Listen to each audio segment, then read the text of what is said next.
Telugu industry directors ని కోరుకుంటున్నాను, అవకాశం దొరికితే తెలుగుడి సత్తా ఏంటో చూపించడానికి ఈ రోజు మన ముందున్నారు శారద.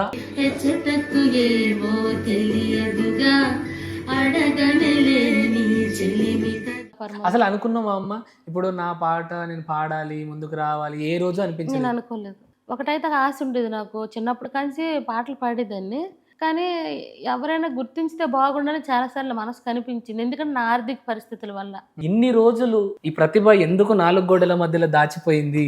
అంటే పెళ్లి చేసుకున్న తర్వాత చాలా కష్టాలు పడ్డాం. మా ఆయనకి ట్రైన్ యాక్సిడెంట్ అయింది. అయ్యో,